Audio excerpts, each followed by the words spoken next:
నమస్తే, welcome to burning topic. అంతర్జాతీయ ఆర్థిక రంగంలో ఇప్పుడు ఒకటే చర్చ. కింగ్ డాలర్ సృష్టిస్తున్న ప్రకంపనలు. ఒకప్పుడు డాలర్ అంటే ఒక కరెన్సీ, కానీ ఇప్పుడు అది ఒక ఆయుధంగా మారింది. భారత రూపాయి విలువ ఆల్ టైంలోకి పడిపోవడం వెనుక కేవలం బలహీనత ఉందా, లేక దీని వెనుక ఆర్బీఐ వేసినటువంటి మాస్టర్ ప్లాన్ ఉందా? ముళ్ళును ముళ్ళుతోనే తీయాలి అన్నట్లుగా అమెరికా విధిస్తున్నటువంటి హెవీ టారిఫ్లను ఎదుర్కోవడానికి మనం రూపాయిని ఆయుధంగా వాడుతున్నామా? డాలర్ వర్సెస్ రూపాయి యుద్ధం వెనుక ఉన్న అసలు వాస్తవాలేంటి మీరే చూడండి.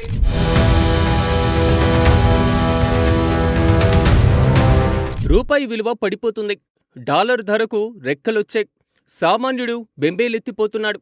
కానీ నాణ్యానికి రెండో వైపు చూసారా? వంగి కొట్టేది గెంతడానికే అన్నట్లుగా రూపాయి 90 మార్కును దాటడం వెనుక ఒక భారీ ఎకనామిక్ వ్యూహం ఉంది. అమెరికా విధిస్తున్న టారిఫ్ యుద్ధాన్ని ఎదుర్కోవడానికి రిజర్వ్ బ్యాంక్ ఆఫ్ ఇండియా రూపాయిని ఒక ఎకనామిక్ వెపన్గా మార్చేసింది. ఇది పతనం కాదు, ఇది ప్రతీకారమే అని చెప్పుకోవాలి.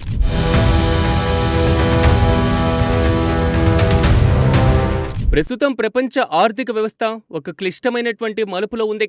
అమెరికా అధ్యక్షుడిగా ట్రంప్ బాధ్యతలు చేపట్టిన తర్వాత అమెరికా ఫస్ట్ అనేటువంటి నినాదం మళ్లీ ఊపందుకుంది. దీనివల్ల గ్లోబల్ మార్కెట్లో అస్థిరత పెరిగింది. ముఖ్యంగా భారత రూపాయి విలువ డాలర్తో పోలిస్తే 90 రూపాయల మార్కును దాటడం అనేది సామాన్యుడికి ఆందోళన కలిగించే విషయమే అయినా ఎకనామిక్ ఎక్స్పర్ట్స్ మాత్రం దీన్ని ఒక క్యాలిక్యులేటెడ్ రిస్క్గా చూస్తున్నారు. ఇల్లు కాలి ఒకడేడుస్తుంటే చుట్ట కాల్చుకోవడానికి ఇంకొకటి అడిగారట అన్నట్లుగా గ్లోబల్ ఇన్వెస్టర్లు సురక్షితమైనటువంటి పెట్టుబడిగా భావించి డాలర్ వైపు పరుగులు తీస్తుంటే మనలాంటి డెవలపింగ్ ఎకానమీలు ఆ ఒత్తిడిని భరించాల్సి వస్తుంది. కానీ ఇక్కడే ఒక ట్విస్ట్ ఉంది.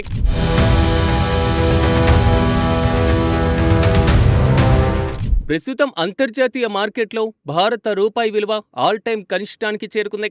ఒక డాలర్ విలువ 90 రూపాయలు దాటడం అనేది దేశీయంగా ఆందోళన కలిగిస్తున్నా ఇది ఒక క్యాలిక్యులేటెడ్ రిస్క్ అని ఆర్థిక నిపుణులు విశ్లేషిస్తున్నారు. అమెరికా తన దేశీయ పరిశ్రమలను కాపాడుకోవడానికి విదేశీ వస్తువులపైన భారీగా పన్నులు విధిస్తుంది. భారత్ నుంచి వెళ్లే వస్తువులపైన 25% నుంచి 60% వరకు పన్నులు వేయడం వల్ల మన ఎగుమతులు అమెరికా మార్కెట్లో ఖరీదైనవిగా మారుతున్నాయి. రూపాయి విలువను తగ్గించి మన ఎగుమతులను చౌకగా మార్చడం ద్వారా ఆర్బీఐ ఆ సవాల్ను స్వీకరించింది. ఐటీ సేవలు, ఫార్మా, టెక్స్టైల్స్ రంగాలపైన ఈ ప్రభావం చాలా స్పష్టంగా కనిపిస్తుంది. ధరలు పెరిగితే అమెరికా కస్టమర్లు మన వస్తువులను కొనడం తగ్గిస్తారు. దీనివల్ల మన విదేశీ మారక నిల్వలు తగ్గిపోయే ప్రమాదం ఉంది.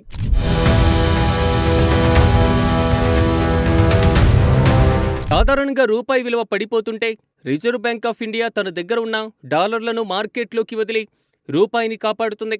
కానీ ఈసారి సీన్ రివర్స్ అయింది. రూపాయి విలువను కొంతమేర తగ్గనివ్వడం ద్వారా మన ఎగుమతులను కాంపిటేటివ్గా మార్చాలని నిర్ణయించుకుంది. మొక్కై వంగనిదే మానై వంగున అన్నట్లుగా ముందే జాగ్రత్త పడకపోతే భవిష్యత్తులో ఎగుమతులు దెబ్బతింటాయని ఆర్బీఐ భావిస్తుంది. రూపాయి విలువ తగ్గితే విదేశీ కొనుగోలుదారులకు మన వస్తువులు తక్కువ ధరకే లభిస్తాయి. దాంతో ట్రంప్ విధించిన టారిఫ్స్ ప్రభావాన్ని కొంతవరకు న్యూట్రలైజ్ చేయవచ్చు.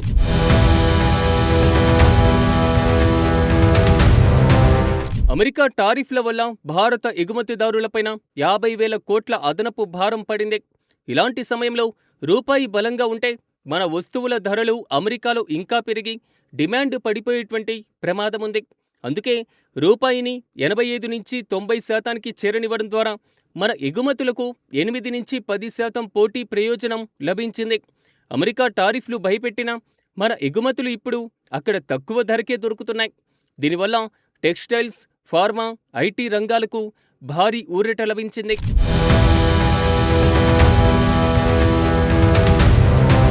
చిన్న, మధ్యతరహా పరిశ్రమలే భారత ఆర్థిక వ్యవస్థకు వెన్నెముక.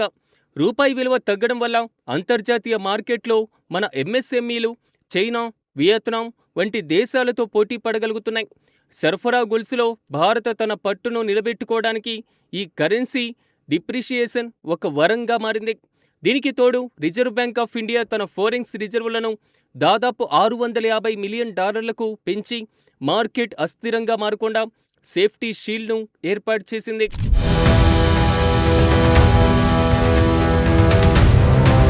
అమెరికా కేవలం భారత్నే కాదు, చైనాను కూడా టార్గెట్ చేస్తుంది.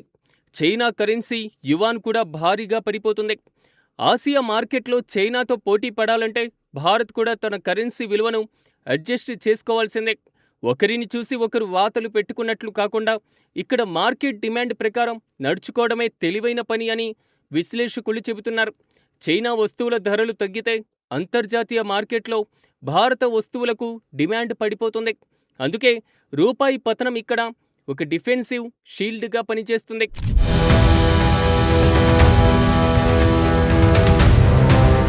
భారతదేశ జీడీపీలో ఐటీ రంగం కీలక పాత్ర పోషిస్తుంది. డాలర్ బలపడ్డం వల్ల ఐటీ కంపెనీలకు వచ్చే ఆదాయం రూపాయల్లోకి మారినప్పుడు లాభాలు పెరుగుతాయి. టీసీఎస్, ఇన్ఫోసిస్ వంటి దిగ్గజ సంస్థలకు ఇది ఒక వరం లాంటిదే. కంపెనీల ఆదాయం పెరిగితే ఉద్యోగ కల్పన, ఇంక్రిమెంట్లకు అవకాశం ఉంటుంది. కానీ అమెరికాలో వీసా నిబంధనలు కఠినతరం చేస్తే మాత్రం ఈ లాభాలు ఆవిరైపోయేటువంటి ప్రమాదమూ ఉంది.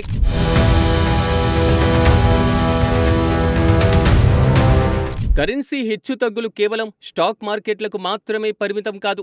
ఇది ప్రతి ఇంటి బడ్జెట్ను ప్రభావితం చేస్తాయి. విదేశాల్లో చదువుకునే విద్యార్థుల ఫీజులు పెరుగుతాయి. విదేశీ పర్యటనలు ఖరీదైనవిగా మారుతాయి. ఎలక్ట్రానిక్ వస్తువులు, స్మార్ట్ ఫోన్లు, ల్యాప్టాప్ల ధరలు పెరిగేటువంటి అవకాశం ఉంది. దీపం ఉండగానే ఇల్లు చక్కబెట్టుకోవాలి అన్నట్లుగా రూపాయి బలహీనంగా ఉన్న సమయంలో విదేశీ పెట్టుబడులను ఆకర్షించేలా ప్రభుత్వం మరిన్ని సంస్కరణలు తీసుకురావాలి. భారత్ దగ్గర ప్రస్తుతం సుమారు $600 బిలియన్ పైగా విదేశీ మారక నిల్వలు ఉన్నాయి. ఇది ఒక రకంగా మనకు సేఫ్టీ నెట్ లాంటిదే. ఎమర్జెన్సీ సమయంలో రూపాయిని స్థిరపరచడానికి ఈ నిల్వలు ఉపయోగపడతాయి.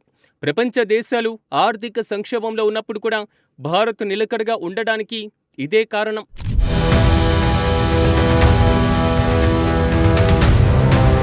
మనం కేవలం డాలర్ మీద ఆధారపడకుండా డీ-డాలరైజేషన్ దిశగా అడుగులు వేయాలి. రష్యా, యునైటెడ్ అరబ్ ఎమిరేట్స్ వంటి దేశాలతో రూపాయితోనే వాణిజ్యం చేయడం ఆరంభించాం.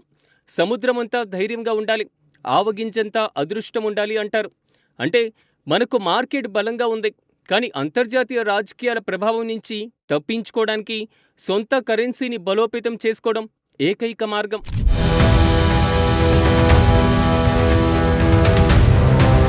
ద్రవ్యోల్బణం 4.5% వద్ద అదుపులో ఉండడం ఆర్బీఐకి కలిసొచ్చేటువంటి అవకాశం. రెపో రేటు 6.25%కి తగ్గించడం ద్వారా రుణాల ఖర్చు తగ్గుతుంది. అవును, దిగుమతులు ఖరీదైనవిగా మారుతాయి, కానీ దీనివల్ల మేక్ ఇన్ ఇండియా పుంజుకుంటుంది. విదేశీ వస్తువుల కంటే దేశీయ ఉత్పత్తులనే ప్రజలు కొనేలా ఈ వ్యూహం ప్రేరేపిస్తుంది. మొబైల్స్, ఎలక్ట్రానిక్స్ తయారీలో భారత్ 25% వృద్ధిని సాధించి ప్రపంచానికి హబ్గా మారుతుంది. నిలకడగా వెళ్లేవారే రేసులో గెలుస్తారు. 2026 చివరి నాటికి రూపాయి 88 నుంచి 89 పరిధిలో స్థిరపడేటువంటి అవకాశం ఉంది. అమెరికాపైనే ఆధారపడకుండా భారత్ ఇప్పుడు యూరప్, ఆఫ్రికా మార్కెట్ల వైపు తన దృష్టిని మళ్లించాలి. దీనివల్ల అమెరికా టారిఫ్ల ప్రభావం 40% మేర తగ్గింది. ఫలితంగా వచ్చేటువంటి ఏడాది భారత్ 7.5% జీడీపీ వృద్ధిని సాధిస్తుందని అంచనా వేస్తున్నారు.